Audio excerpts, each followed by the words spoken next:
First 2 spoons oil వేసుకోవాలండి, అంతే. Just ఆ తర్వాత ఇదిగోండి నేను వెజిటేబుల్స్ 2 ఎగ్స్కి ఒక్కరికి సరిపోతుందండి, ఒక శాండ్విచ్కి. ఇది వెజిటేబుల్స్ వేసేసుకోవడమే. కొంచెం మగ్గిన తర్వాత, కొంచెం వేగిన తర్వాత ఎగ్ దాంట్లో ఫ్రై చేసుకోవాలండి బాగా. కొంచెం మరీ ఫ్రైలా కాకుండా కొంచెం ఉడికితే చాలండి, బాయిల్ చేసుకున్నా సరిపోతుంది. నేను ఆయిల్లో ఎందుకంటే ఇందులోనే ఎగ్ వేసేద్దామని నేను ఆయిల్ దీంట్లో ఫ్రై చేస్తున్నాను. జస్ట్ వేగితే చాలండి. మీకు ఉడికింది అనుకొని ఇలా బ్రష్ చేస్తే ఉడుకుతుంది కదండి, అప్పుడు ఉడికింది అన్నప్పుడు ఎగ్ వేసుకోవడం అండి. ఈసారి ఎగ్లో నుంచి ఎల్లో కలర్ తీద్దాము, చూద్దాం రండి. ఇది వేగే లోపల అది చేద్దాం. ఈ ఎగ్ ఇలా పగలగొట్టుకొని మీకు ఎల్లో అటు ఇటు జరగకుండా ఉండేటట్టు చూసుకోండి. లాస్ట్లో తీయచ్చు, ఎల్లో పర్వాలేదు. ఇప్పుడు ఇది ఉంది కదండి,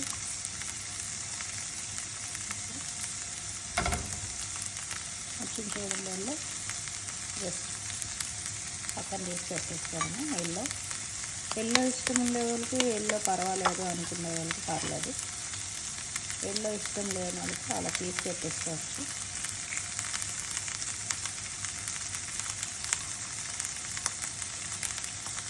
సరే,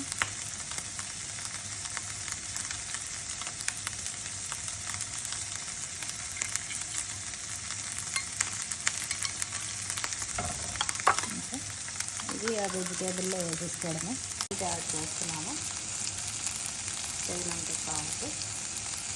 మీకు పెప్పర్ కావాలంటే పెప్పర్ వేసుకోవచ్చు, లేదంటే కారం వేసుకోవాలనుకుంటే కారం వేసుకోవచ్చు.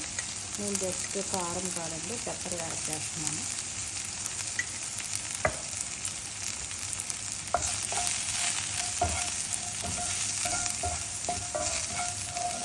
ఇదంతా అయిన తర్వాత నేను శాండ్విచ్ అన్నాను కదండి, బ్రెడ్లోకి నేను అందుకే ఒక దగ్గరే వేసుకుంటున్నాను. ఇలా జస్ట్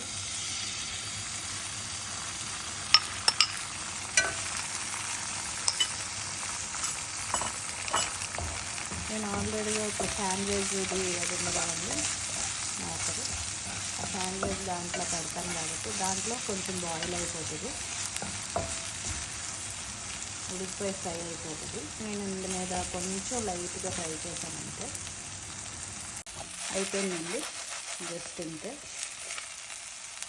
ఇది బ్రెడ్ మీద వేసి చూపిస్తానండి. అందులో బ్రెడ్ మీద పెట్టుకొని అయిపోయినట్టే. దీన్ని శాండ్విచ్లో చేసుకోవాలి.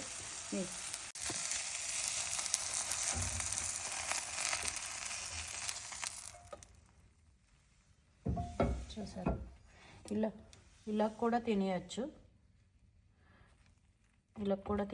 శాండ్విచ్ లాగా. ఇలా కూడా జస్ట్ ఇలా తినేయచ్చు. మీకు ఆ మిషన్ లేదు అంటే ఇలా కూడా తినేయచ్చు. బ్రెడ్లు కొంచెం వేపుకొని ఆయిల్లోను, ఇది నెయ్యిలో కానీ, అందులో మీకు ఆయిల్ నచ్చితే ఆయిల్, నెయ్యి అయితే నెయ్యి వేపుకొని ఇలా కూడా జస్ట్ ఇలా తినేయచ్చండి. ఈ శాండ్విచ్ మిషన్ అండి. శాండ్విచ్ చేసుకోవాలనుకుంటే ఇటువంటిది ఉంటే చేసుకోండి, లేదు ఇలాగే మీరు ఇలా కూడా శాండ్విచ్ జస్ట్ తినేయచ్చు, పిల్లలకి ఓకే అనుకుంటే. ఉంది కదండి, అంతేనండి. ఇంకేమైనా సైడ్లు ఉండి కొంచెం మీకు బాగాలేదనుకుంటే లోపలికి పెట్టుకోవచ్చు ఇలాగా. జస్ట్ దీంట్లో చీజ్ కూడా వేసుకోవచ్చండి, నేను చీజ్ వేయట్లేదు. ఇంకో 5 minutes తర్వాత అయిపోతుంది, అంతే. చేస్తున్నానంటే నేను ట్రీస్ ఎక్కువ పెడతానండి ఇంట్లో కాదు, అవుట్ సైడ్. బాగా ఎండ కాసిన దగ్గర కొంచెం మజ్జిగేసి అందులో కొద్దిగా కలిపేసి ఎండ బాగా కాస్తేనే, బాగా వస్తేనే వెయ్యాలి. ఇది కొంచెం ఒక 2 ఇంచీలు గొయ్యిలా తీసేసి ఆ గొయ్యిలో వేసేసుకుంటే మొక్కలకు కొంచెం బలం వస్తుందండి. ఇలా కూడా ట్రై చేయొచ్చు, వేస్ట్ అవ్వకుండానని చెప్తున్నాను. అయిపోయిందండి, చూడండి. ఈ కలర్ బ్రౌన్ కలర్ వచ్చింది చూసారా, ఈ బ్రౌన్ కలర్ వచ్చేసిందంటే ఇంకా అయిపోయినట్టే. దీంట్లో కావాలంటే మీరు చీజ్ వేసి కాల్చుకోవచ్చు, నేను చీజ్ వేయలేదు.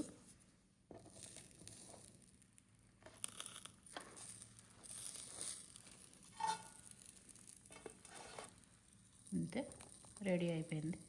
జస్ట్ రెడీ అయిపోయిందండి. 10 మినిట్స్ మొత్తం అంతా అయ్యేసరికి 10 మినిట్స్లో రెడీ. వెజిటేబుల్ శాండ్విచ్ రెడీ అండి. నచ్చితే లైక్ చేయండి, షేర్ చేయండి. ఇంకేమైనా డౌట్లు ఉంటే కామెంట్ ద్వారాగా అడగండి.